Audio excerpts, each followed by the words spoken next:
Ya, setidaknya ada dua bakal calon presiden yang saat ini mengusung keberlanjutan dari pemerintahan Presiden Joko Widodo. Maka dari itu, kemana arah suara Pak Jokowi sangat dipertimbangkan dan diperebutkan, bahkan sampai ke putra-putrinya.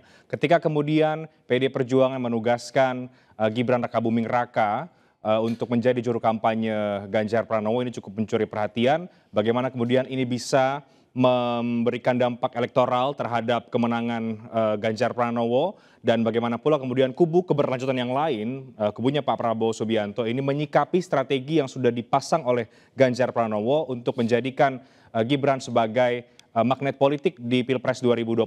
Kita akan diskusikan pada malam hari ini bersama dengan tiga narasumber yang sudah bergabung di studio. Sebelah kanan saya ada Bang Boyke Nofrizon, Wakil Ketua Umum Partai Perindo. Bang Boyke, selamat malam. Terima kasih Bang, apa kabar? Siap, baik. Sehat ya, dan juga ada Dewan Pembina Ganjarian, ada Mas Eko Kuntadi. Mas Eko, selamat malam, apa kabar? Malam, Assalamualaikum warahmatullahi Sudah pakai baju garis-garis ini khasnya kampanye Pak Ganjar Pranowo. Dan juga ada rekan kita juga, Ketua Umum dari Prabowo Mania 08, Bang Immanuel Ebenezer. Bang Noel, selamat malam Bang. Selamat malam Reinhardt. Bang Noel pakai baju batik ya, jadi berbeda Saya dengan... takut ada dua orang. Saya mau langsung tanya dulu ke Mas Eko, ketika kita lihat 2 hari belakangan Mas Gibran menempel Mas Ganjar, saya juga menyaksikan ketika di Bogor ketika datang. Nah, setelah kemudian sudah ada kedekatan itu, menurut Mas Eko ini seberapa besar sih efeknya, dan apa yang akan dilakukan juga oleh para relawannya Mas Ganjar setelah ada suntikan dukungan dari Mas Gibran? Sebetulnya ya logikanya agak kebalik. Kalau Mas Gibran yang hari ini masih tercatat sebagai bagian dari PDIP itu sekarang jalan bareng Mas Ganjar, nggak ada yang aneh. Pertama satu partai, yang kedua masing-masing basisnya sama. Mas Ganjar Gubernur Jawa Tengah, Gibran Wali Kota Solo, gitu loh. Kalau mereka jalan berdua atau katakanlah saling memberikan dukungan politik, itu nggak ada yang aneh. Itu bukan berita. Yang jadi berita kalau nggak begitu. Ini kan persepsinya, karena kita ingin membangun bahwa keluarga Pak Jokowi mungkin berkhianat terhadap partainya. Kan itu persepsi yang kita bangun, seolah-olah ini jadi berita. Padahal kalau kita lihat langkahnya Mas Gibran kemarin, Mas Kaesang, Pak Jokowi, itu saya lihat kongruen ya, senada, nggak ada yang beda-beda. Kenapa kita menafsir-nafsir kayak gini? Ini kan karena memang Pak Jokowi sebagai presiden tidak mungkin sekarang apalagi memberikan statement terbuka, dukung si A, dukung si B, sesuatu yang nggak mungkin, kemudian kita tafsir-tafsir, akhirnya nih seolah-olah dukung si A, dukung si B. Itu yang saya lihat akhirnya terjadi perdebatan ini, gimana kalau Mas Gibran ke Ganjar? Loh ya memang harus begitu, karena tidak pernah ada statement dari Gibran untuk tidak patuh sama partainya. Begitupun Pak Jokowi, sampai terakhir deklarasi Mas Ganjar Pak Jokowi hadir. Jadi semuanya ada dalam satu koridor dalam kacamata saya. Nah, bagi kita yang di luar garis partai, yang di luar ini merupakan peneguhan saja. Peneguhan gitu. dari peneguhan blessingnya dari Pak Jokowi? Iya, memang harusnya begitu gitu loh. Peneguhan bahwa pilihan-pilihan kita dulu mendorong Mas Ganjar untuk dicalonkan oleh partai, dicalonkan oleh PDI Perjuangan, ternyata sama persepsinya, dan kemudian adanya Mas Gibran dan lain-lain, kami yakin dari dulu, kita yakin bahwa memang begitu pola yang akan terjadi karena mereka semua ada dalam DNA politik yang sama. Terlepas dari ada dalam DNA politik yang sama, Anda meyakini bahwa kehadiran Mas Gibran juga merupakan representasi pilihan politik Pak Jokowi? Ya agak susah ya membayangkan dalam kondisi kayak gini Pak Jokowi berbeda dengan anaknya dalam politik. Ini kan agak susah membayangkan kayak gitu. Meskipun Mas Gibran mengatakan saya tidak mewakili Pak Jokowi kemarin. Iya, jangan dong, kasihan dong. Mas Gibran sebagai tokoh politik, sebagai tokoh publik, representasi masyarakat, jangan melulu dianggap cuma sebagai anaknya Pak Jokowi. Dia wali kota Solo, dia tokoh sendiri yang punya prestasi sendiri gitu loh. Jadi itu adalah peneguhan saja sebetulnya, peneguhan dari sikap politiknya Pak Jokowi. Bang Noel, Mas Gibran tadi mengatakan ada irisan yang sama pemilihnya Mas Gibran, pemilihnya Pak Jokowi dengan pemilihnya Pak Ganjar. Menyulitkan tidak bagi Pak Prabowo, kelompok Pak Prabowo yang juga mengusung keberlanjutan dari pemerintahan Pak Jokowi? Saya rasa sih ini kan perubahan strategi ya. Mas Ganjar memakai strategi yang sebetulnya juga mungkin akan memiliki dampak elektoral. Nah, memang ada dua peristiwa saat itu ketika Mas Gibran dengan Mas Ganjar di Solo, kemudian berkelanjut lagi di Bogor ya. Kalau di Bogor dulu ya, di Bogor dulu baru Solo. Kemudian orang tidak tahu bahwa setelah dari Solo itu sore dan malamnya itu makan bersama dengan Pak Prabowo gitu. Dan itu kan sayang sekali tidak terpublikasi dengan begitu masif. Tapi ya nggak apa-apa lah. Yang penting saya coba ingin menyampaikan, menginfokan bahwa setelah memakai baju vertikal hitam putih itu, dia buka tuh baju itu. Dia ganti untuk menemuin Pak Prabowo. Anda mau katakan berarti? Artinya secara politik kan sudah disampaikan juga, apakah Mas Gibran mewakili Pak Jokowi? Kan tidak. Pertama itu. Kedua, bahwa secara batinia, secara banitia politiknya, ya dia yakin bahwa apa yang bisa didapat dari Pak Prabowo dan Mas Ganjar, mata hatinya tuh sepertinya ke Pak Prabowo tuh. Anda melihat dari mana itu mata hatinya ke Pak Ketika Prabowo itu? dia menemuin Pak Prabowo, dia buka tuh baju yang garis-garis hitam putihnya. Dia buka, dia pakai batik namanya Pak Prabowo, dia ngobrol dengan senangnya ya. Apalagi saya lihat ya, saya memang bukan ahli psikologi yang dalam mampu menerjemahkan gestur atau gerak. Apa yang kita lihat itu tidak terlalu lepas Mas Gibrannya ketika jalan dengan Mas Ganjar. Apalagi Mas Gibran akan ditanya sama Reinhard kalau nggak salah, Mas Gibran apakah pendukung Mas Gibran dengan Mas Ganjar itu ini dan sebagainya. Tadi jawabnya nggak terlalu ini juga, nggak nyaman jawabannya. Artinya ada pernyataan yang mengambang gitu. Artinya ya Mas Gibran tuh mungkin anak muda yang punya etik ya, secara etik dan politik. Dia tidak mau menyampaikan secara gamblang, tapi ya di sisi lain ada satu poin yang disampaikan ya di antara kedekatan antara Mas Ganjar, Mas Anies dan Pak Prabowo, ya dia paling dekat dengan Mas Ganjar. Tapi dilihat konteks saat itu gak dekatnya. Gitu. Tapi setelah itu ya dia dekat lagi dengan Pak Prabowo. Nah mungkin nanti ketemu dengan Mas Anies, dia akan lebih dekat dengan Mas Anies. Ya inilah tokoh anak muda yang coba tidak terjebak dengan logika dan pandangan yang sifatnya partisan. Anda mau mengatakan apa? Dukungannya Mas Gibran itu hanya karena etika, bukan dari hati atau apa yang tadi Bang Noel ingin sampaikan? Ya etik aja karena dia sebagai anggota partai ya, anggota bukan kader, ingat. Anggota, Gibran itu tidak pernah di kader, Pak Jokowi juga nggak pernah di kader PDIP, dia hanya anggota. Kalau kader itu Ganjar itu proses panjang ya, kaderisasinya jenjang, namanya kader. Gitu loh. Beda dengan anggota kapanpun bisa, kamu pun bisa Reinhard, Eko pun bisa, Boy pun bisa kapanpun menjadi anggota PDIP. Tapi kalau kader tidak mudah. Oke, sebelum saya ke Bang Boyke, Mas Eko bagaimana? Ini hanya etik saja menurut Bang Noel, bukan dari hati. Pilihan hatinya justru ke Pak Prabowo katanya. Sebetulnya gini, itu kasihan Gibran dipersepsikan sama Noel sebagai pengkhianat partainya, seolah-olah di sini dia mendukung Ganjar tapi hatinya ini bukan. Ada nggak pernyataan saya bilang Ganjar Gibran berkhianat? Ada nggak? Ini seolah. Nggak, dulu dikoreksi dulu dong. Ini nggak baik, nggak bagus. Saya tidak ingin merendahkan anaknya presiden. Saya tidak ingin merendahkan ini namanya Mas Gibran. Itu nggak baik. Jangan dibangun narasi-narasi yang malah hanya menciptakan konflik. Itu narasi peta konflik namanya. Saya bahas dulu.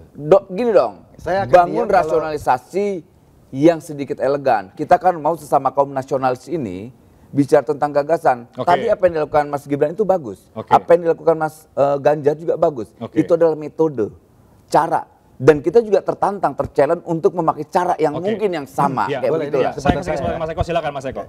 Gini, tadi Noel membangun Nggak klarifikasi dulu dong, tidak ada saya bilang berkhianat. Kecilnya, Gibran ke Prabowo itu kan yang disampaikan Noel. Itu makna tidak tersiratnya dia mengkhianati di depan publik ngomong tentang Ganjar. Saya berkampanye soal Ganjar, kemudian Noel menceritakan dia buka baju, betapa nyamannya ngomong sama Prabowo.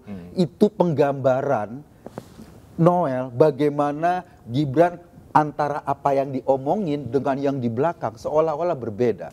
Saya menafsirnya saya menyampaikan fakta. Enggak. Ketemu Pak Prabowo pakai baju ini enggak? Ya, wajar vertikal yang hitam putih enggak pertanyaannya gini, dijawab dulu. Memakai atau tidak? Dia dulu. setelah itu kan dia ganti baju. Ya. Nah, itu yang saya sampaikan, maksud saya jangan ada semacam pernyataan yang sedikit menyimpang. Itu tidak baik, itu tidak mengedukasi. Silakan Mas Eko. Gibran ganti baju itu kita persepsikan, kan ini kan soal persepsi. Bisa saja ini soal etik saja. Ini baju yang sudah menjadi simbolnya Pak Ganjar. Jadi ketika dia Pak Prabowo ketemu dilepas Pak Prabowo karena menghargai begitu? wajar saja. Oke. Bukan kemudian dia nggak nyaman, enggak. Ini wajar-wajar saja. Saya setuju ini soal etik. Bagaimana menemui orang jadi nyaman kan ngobrolnya, tidak membuat bahwa Pak Prabowo dia sekarang sudah dengan Pak Ganjar kan enak dalam suasana itu. Jadi menurut saya soal Kaesang, Gibran, Pak Jokowi, jangan kita bangun satu persepsi bahwa mereka ngomongnya A, tindakannya sebetulnya B, atau seolah-olah mereka sedang menipu publik atau berbohong pada publik ketika Gibran ngomong, iya saya akan jadi jurkamnya Ganjar. Enggak, sebetulnya dia dukung Prabowo. Itu kan kita mengasumsikan Gibran sebagai orang yang berbohong pada publik, berkhianat pada partainya. Nah, gitu yang loh. menuduh ini justru Eko Nggak nih. menuduh. Yang menuduh seakan-akan Gibran itu berkhianat, berbohong. Ini nggak menuduh. Saya tadi menyampaikan dengan langgam bahwa secara etik Nggak. ketemu Pak Prabowo dia buka bajunya. Itu benar dong. Gitu loh. Iya dong. Saya bicara tentang etik. Gitu ini loh. bukan soal debat retorika. Oh, Saya ini bukan menangkap soal retorika, makna ini yang bicara Anda tentang fakta, sampaikan. Eko. Yang saya sampaikan tuh fakta. Iya, Gitu, faktanya. bicara dengan fakta. Jadi Bukan, enak, bukan. kita tidak Ada- juga menyebarkan kebohongan, Gini, Noel, sorry. narasi-narasi yang basisnya kebencian. Jadi enak kita didengar Anda oleh sedang publik. menafsir gestur. Tidak menafsir gestur. Enggak, saya cuma menyampaikan kejadian. Oke, jadi- Setelah dari Bogor, kemudian Solo, kemudian sorenya malamnya buka baju tadi ketemu dihargai Pak Mas Eko Prabowo. adalah seolah-olah bacaannya Bang Noel ini membuat Mas Gibran itu berhadap-hadapan dengan partainya. Kira-kira mungkin begitu ya Mas Eko? Jangan dong, itu nggak bagus. Mas Jadi Gibran tafsirnya bukan seperti itu. jangan ditafsirkan dengan konotasi yang negatif, itu tidak Oke, baik. oke. Gini, ini bicara soal kader bangsa. Oke. Mas Gibran itu anak muda, punya potensi. Tadi kan disampaikan oleh Mas Ganjar, ini kader bangsa. Iya, iya. Apalagi disampaikan juga Pak Prabowo, Pak Jokowi, semua lah. Oke. Mas Ganjar juga menyampaikan berkali-kali, Pak Anies itu ada teman saya, Oke. Pak Prabowo itu senior Iya, iya. saya. Sebaliknya juga, Pak Prabowo, jangan, itu Mas Ganjar itu sahabat saya, Mas Anies sahabat saya. Sama selaras dengan perintah Pak Presiden. 2024 Oke. harus dengan riang gembira menghadapinya. Oke. Yang gembira aja sih, Oke, enak oke. ketawa-tawa. Saya mau ke Bang Boyke. Bagaimana Bang Boyke melihat soal peran Mas Gibran ya dalam pemenangannya Pak Ganjar yang kemudian diyakini juga oleh pihak-pihak yang lain sebetulnya katakanlah tadi Bang Noel yang kemudian melihat sebetulnya sepertinya bacaan Bang Noel melihat Mas Gibran itu lebih ke Pak Prabowo Subianto. Sebagai partai pendukungnya Mas Ganjar bagaimana Partai Perindo? Kalau saya melihat ya narasi yang disampaikan sama teman-teman baik Noel ya sama kawan-kawan lainnya yang ada di Prabowo. Ini bicara tentang perang framing aja. Ini perang framing kok. Ini propaganda. Politik memang propaganda. Politik memang framing. Karena tujuan itu mencapai bagaimana yang diinginkan itu terwujud. Sekarang kita nggak usah panjang-panjang, nggak usah jauh bernarasi bahwa saya kenal Noel cukup lama. Mungkin dalam beberapa tahun ini saya agak kaget ketika Noel ini mendalami ilmu kebatinan.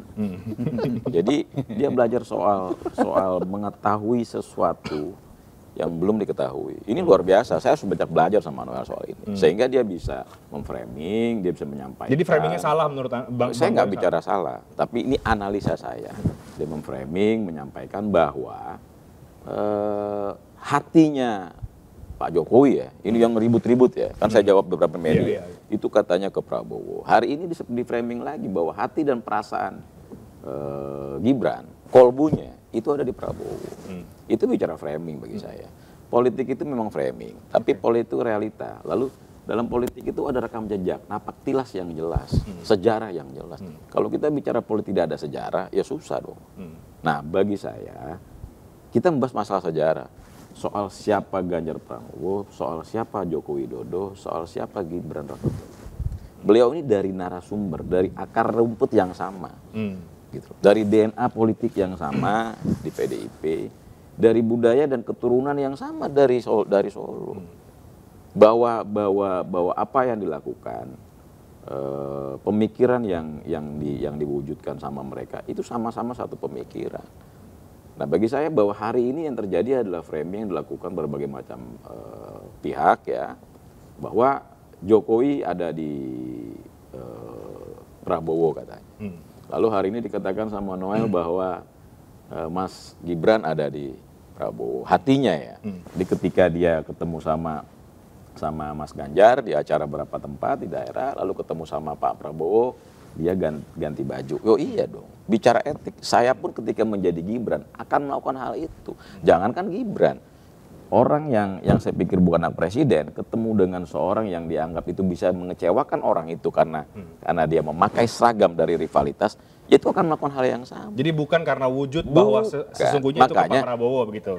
Makanya saya bilang, saya belajar banyak sama Noel hari ini karena dia berhasil mempelajari ilmu kebatinan soal mengetahui. Berarti apa yang saya sampaikan benar dong secara etik. Secara etik benar dong, Boy. Bicara etik ya, tapi jangan menyampaikan bahwa seolah-olah di framing ke publik bahwa tadi dikatakan hatinya Gibran nggak nyaman di Ganjar, hatinya Gibran sebenarnya ada di Prabowo. Kan Anda sampaikan itu, ada rekam jejaknya loh. Nggak boleh begitu. Kalau itu betul.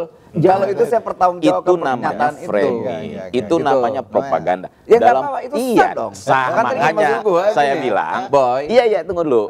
Saya bilang propaganda itu sah. Betul. Cuman jangan disampaikan kepada publik seolah-olah gitu loh. Ini sah-sah saja sih ya, ini cara ya bahwa Gibran itu ada di hatinya, di Prabowo. Ya sah-sah aja. Cuman izin Mas. Bahwa di politik itu ada rekam jejak, ada napak tilas. Itu yang saya protes. Iya, publik bisa mengetahui gitu. Gimana ceritanya gitu loh. Kalau misalnya, maaf ya, saya tidak mendolimi takdir Allah ya, tapi gimana ceritanya bahwa dalam politik ya, dalam kader partai politik yang sama, ya dalam sehari-hari budaya yang sama di Solo, dari turunan yang sama yang ada di Jawa Tengah, ya. Ini rekam jejak yang sama, napak tilak yang sama gitu loh. Ada sejarah yang sama gitu. Kalau bicara ada Gibran, lalu hari ini bicara ada Ganjar, lalu ada Pak Jokowi sebelumnya ya. Nah ini kan kalau bicara sama Pak Ganjar dan Pak Jokowi adalah adik dan kakak itu loh. Dan itu sudah tadi Mas bilang Mas Eko itu udah selazimnya. Kalau nanti ada cerita bahwa Mas Ganjar atau Pak Jokowi tidak mendukung Mas Ganjar, ya itu bukan cerita ya. Oke. Gitu loh. Itu udah sah-sah aja. Tapi sebentar, kalau ada klaimisasi yang dilakukan oleh pihak sebelah, klaim loh, bicara propaganda, bicara klaim, itu sah-sah saja. Publik tahu bahwa itu adalah mainan para politisi. Tapi alhamdulillah kami tidak melakukan itu. Kami tidak pernah melakukan framing, mengklaim, ya. Ya, karena ini tadi dia bilang, ini edukasi loh. Ini pendidikan kepada publik. Bahwa politik klaim itu nggak baik, tapi sah-sah aja.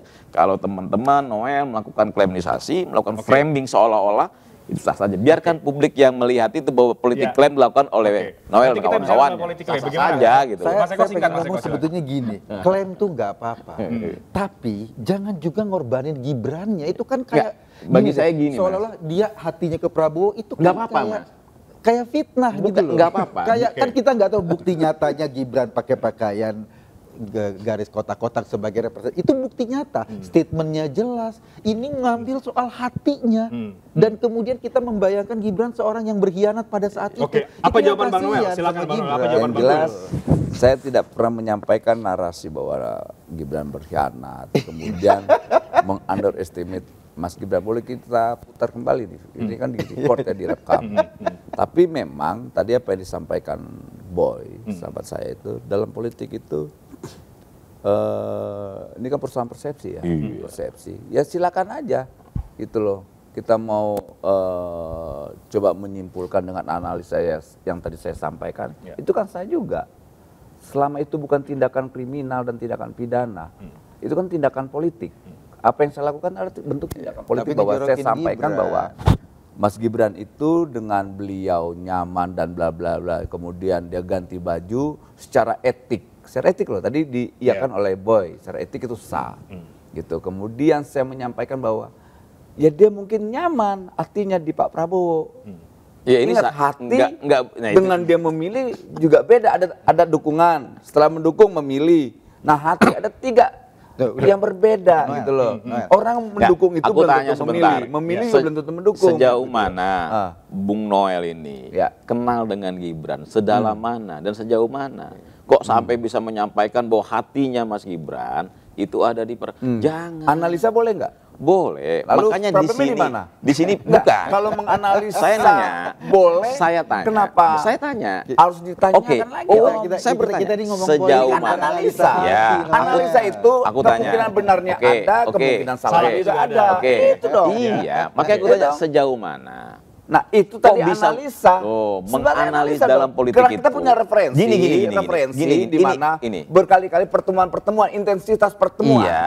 intensitas Iya. pertemuan, Jadi begini, Bang Noel. kemudian Iya. itu Kenapa menjadi kemudian- bahan analisa. Iya. Bukan, Gitu loh. analisa itu terukur dong. Ya, ini Bang terukur. Prabowo. Kalau Gimana tidak ceritanya terukur terukur? gimana? Masa Kita analisanya bisa- dilihat gini, dari body Boy, language? Boy, kita Nggak bisa melihat, menghitung volume pertemuan Oke. Pak Prabowo dengan Mas Ganjar. Oke, Bang dengan Noel, Bang Mas Noel. Gibran. Oke, gini. Jadi begini, Gitu Bang Noel. Jadi mengapa Anda membaca bahwa kenyamanan itu lebih ke Pak Prabowo karena Anda mengkalkulasi Ya. intensitas Pak Ya. Jokowi dan Mas Gibran itu di luar kegiatan partai atau Ya. bagaimana sebetulnya? Ya salah satunya itu yang kamu sampaikan Reinhard, bahwa kita kan berkali-kali kita lihat sikap Mas Gibran. Apalagi kalau saya buka data yang sebenarnya, kan saya nggak mau lah. Nanti Nggak malah apa-apa, nanti nggak apa-apa. itu malah sedikit Itu ada justru- gempa Oh bumi. iya, Saya ini nggak namanya mau. politik Silakan, zone. Jangan, itu tidak baik. Yang jelas Justru dari ketika pertemuan Anda beberapa menyampaikan peristiwa tanpa pertemuan data, Mas Anda Gibran, sedang melakukan fitnah. Mas Gibran dengan Pak Prabowo itu kan luar biasa ya di Solo, ditambah lagi pendukungnya Mas Gibran yang di Solo, yang relawannya yang menjadikan Mas Pertanyaan Gibran saya satu. menjadi wali kota. Noel, pernah Itu nggak semua Gibran sama dukung Prabowo Mas ketemu selain Pak di Solo? Prabowo gitu loh. Jadi kita santai-santai aja, santai, tenang. Nggak.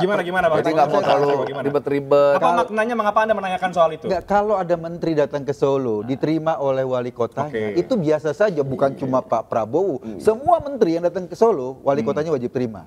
Pertanyaan saya satu, pernah nggak ada pertemuan Gibran sama Prabowo secara pribadi bukan di Solo? Kan nggak ada. Jadi ini jangan dibaca hatinya.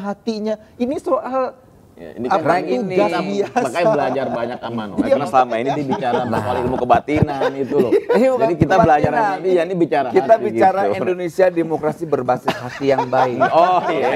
Saya mau bicara soal klaim-klaim yang tadi kita bahas politik klaim ya. Nah, politik klaim ini kan sebetulnya mungkin tadi menurut para narasumber saya sah-sah saja. Nah, bagaimana kemudian membuktikan klaim masing-masing bahwa memang blessingnya Pak Jokowi itu adalah ke salah satu capres. Berdasarkan apa yang kemudian publik bisa terima soal itu? Kita break dulu, kami akan segera kembali sesaat lagi.